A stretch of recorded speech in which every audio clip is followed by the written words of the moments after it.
Cedar Point has topped off its newest record-breaking roller coaster, which is set to open next year. The warm weather has helped speed up construction on the coaster, which will be the largest of its kind.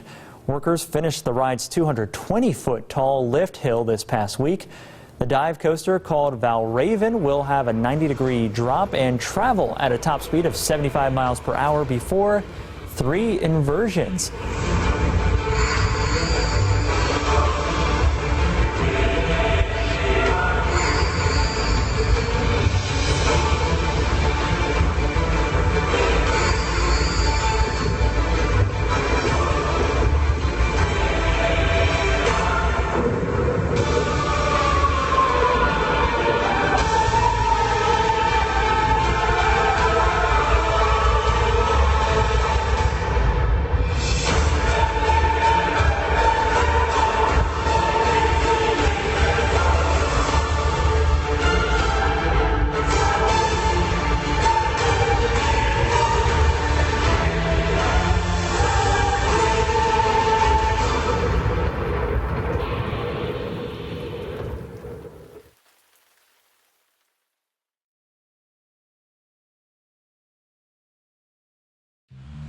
The top is 420, so we have to get all the way, pretty high. Higher than anything I've done before.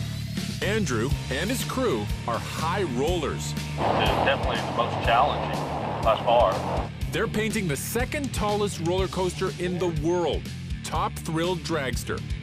Appealed to us because we like the world-class projects. Dragster, the first 400-plus tall ride. It's 420 feet ride.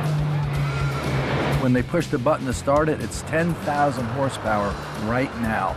And it launches it, and you feel like you're in a dragster at the drag strip. You know, it's very, very fast. This adrenaline-pumping ride was installed at Cedar Point in 2003 and has not been painted since. The paint was getting chalky and it was oxidizing, you know, getting a little funny looking, and that just happens with age. It was time to do it and keep it fresh. It's such an iconic piece. It stands out all over the area. So, Bainham painters were asked to come brighten things up. They're a very, very experienced roller coaster painting company. They probably painted more roller coasters than any other company on earth. Crisscross bars extending out from the main structure make painting complicated.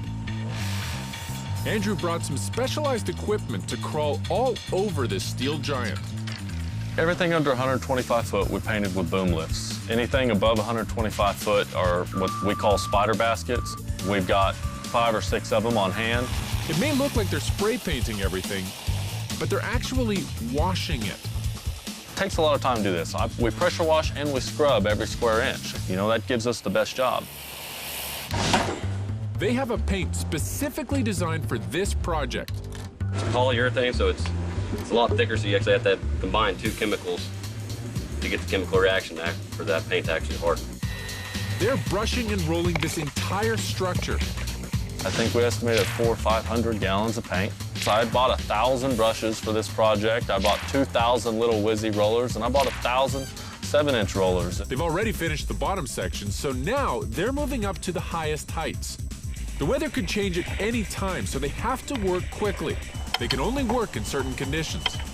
The humidity in the air plays a big factor. There's some paints that love moisture in the air to cure, and this one here, it doesn't like it. It likes just a little bit. I need a humidity of 85% or less. They also can't paint if the steel is too cold. I need 40 degrees or better to paint. The surface temperature of the structure needs to be above freezing. The other issue is the wind. What gets scary is when the weather and it starts to get windy. 5-mile-an-hour wind on the ground, it can be 50 up there, and we don't mess with it when it's real windy. We wait for good weather. Luckily, today, they couldn't ask for better weather.